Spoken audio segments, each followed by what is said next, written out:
Hi everyone and welcome to another SFF Speak Out podcast. Another week of football in the books, and so there's a lot to cover, but I'm going to start off with my Week 5 awards. Now, starting off at Offensive Player of the Week, I really couldn't decide. This was really tough between Alex Smith and Aaron Rodgers, and here are my reasons. Alex Smith has continued what I can only describe as having the perfect season, so he always seems a legitimate candidate for this award, and at the moment is my pick for MVP. On the other hand, Aaron Rodgers proved once again why he's missed the fourth quarter with a brilliant comeback in Dallas. Now it's becoming a real nice rivalry. Their games are always entertaining, close, and come right down to the wire. Now, for my FedEx Air and Ground Players of the Week, Air, I have an important showing from Carson Wentz. He's been brilliant all year and looks like he could be leading the Eagles on a potentially Super Bowl run, and he's really becoming that great quarterback they expected when they drafted him. As for my Ground Player of the Week, I have Melvin Gordon. Now, he dominated the Giants in the air and on the ground and ran with pure fight every time he touched the ball. I thought he was really impressive. Defensive Player of the Week, I think the whole Jaguars defense deserves a ton of credit. I've mentioned their great pass rush previously, but their safeties in Gibson and Church are ball hawks, and Colvin, Ramsey and Boye seem to shut down star receivers every week. This week's victim was none other than Antonio Brown, who's arguably the league's best receiver. At Special Teams Player of the Week, my pick is Adam Vinatieri, and this guy's an absolute legend in my opinion.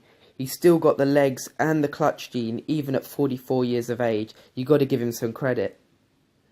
Now, I've got a few picks for my underrated performance of the week, and the first one is Case Keenum. He always plays his heart out, and on Monday night that really came over as he led the Vikings to a key victory.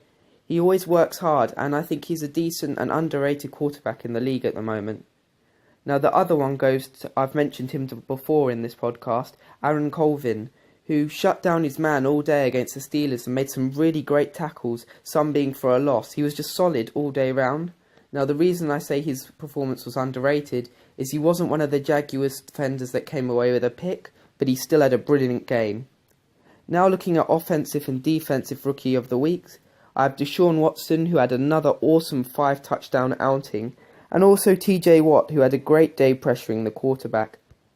Talking of Watts, seeing JJ go down was terrible, along with Whitney Merciless. These are two guys that I love to watch personally. JJ I have so much respect for as he works so hard for everything. And Merciless I'd also mentioned as on my Instagram, so if you don't follow me, please do, as a potential first-time Pro Bowler this year. He's a brilliant pass rusher, and he even made an All-Pro a few seasons ago. Now, there's lots of other big news. We had both Brandon Marshall and Odell Beckham go down, and again we wish them a speedy recovery. And we had Chad Ochocinco and T.O. reach out to the Giants. Now, I know this might be a bit of a joke, but whenever I see T.O., he's always in great physical condition, always working hard. I wouldn't mind seeing him back in the NFL. In other big news, we have Kevin Hogan has officially been named the starter for the Cleveland Browns. Now, I think he did a really nice job in relief of Kaiser, and this gives Kaiser some time to develop. I think it was bad sticking him in the first place. I never like it when quarterbacks are stuck in too early because you can only damage their confidence, which I hope it hasn't.